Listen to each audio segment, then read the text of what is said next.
ইয়া ইবাদিয়াল্লাযীনা আমানু ইন্না আরদি ওয়াসিয়াতুন ফাইয়ায়া ফা'বুদুন কুল্লু নাফসিন যায়িকাতুল মাউত কুল্লু নাফসিন যায়িকাতুল মাউতি সুম্মা ইলাইনা তুরজাউন ওয়াল্লাযীনা আমানু ওয়া আমিলুস সলিহাতি লানুবাওয়িয়ান্নাহুম মিনাল জান্নাতি غرفا تجري من تحتها الأنهار خالدين فيها نعم أجر العاملين الذين صبروا وعلى ربهم يتوكلون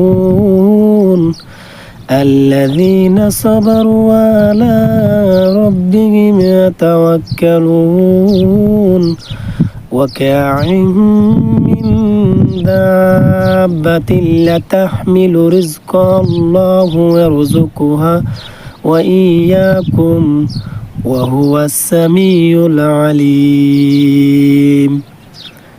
এই আয়াতটা যখন আমি পড়ি মানে আমার কাছে এমন একটা শান্তি লাগে, এমন একটা ভালো লাগে। আল্লাহ তাআলা এই আয়াতের মাধ্যমে কি আমাদেরকে বুঝিয়েছেন যে ইয়া ইবাদিয়াল্লাযিনা আমানু, যে হে আমার মুমিন বান্দারা, হে আমার বান্দারা, আমি তোমাদের জন্য দুনিয়া প্রশস্ত করে দিয়েছি, তোমরা এই দুনিয়ার মধ্যে শুধু আমার ইবাদত করো, অন্য কারো ইবাদত করো না।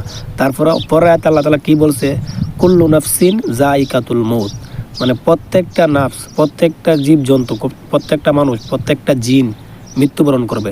তারপর আল্লাহ এর পরে আয়াতে বলছে ওয়াল্লাযিনা আমানু ওয়া আমিলুস সলিহাতি লানুবাওয়িয়ান্নাহুম মিনাল জান্নাতি গুরফা, মানে যারা নেকামল করবে এবং প্রথমে বলছে যে যারা ঈমান আনবে এবং ঈমান আনার পরে নেকামল করবে তাদেরকে আমি জান্নাতের মধ্যে একটা কক্ষ বানিয়ে দিব। ওইটা কোনো দুনিয়ার কোনো কক্ষ না, ওইটা হলো জান্নাতের কক্ষ। তো জান্নাতের কক্ষ কেমন হবে এটা আল্লাহ তাআলা ভালো জানে, আমরা জান্নাত দেখি নাই কেমন হবে, কারণ জান্নাতকে দুনিয়ার সাথে তুলনা করলে কোনো কাজ হবে না। তো আমরা এটাই চিন্তা করতে পারি যে আল্লাহ তাআলা কোরআনে বলছে জান্নাত এমন সুন্দর হবে, মানে বলার মতো না।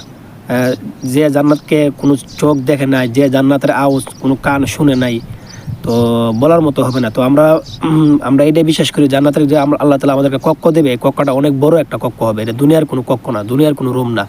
তারপর আল্লাযীনা সাবারু ওয়া আলা রাব্বিহিম ইয়াতাওয়াক্কালুন, মানে যারা সবর করে এবং আল্লাহর উপর ভরসা করে তাদের রিজিক আল্লাহ তাআলাই দেয়, তাদের রিজিকের ব্যবস্থা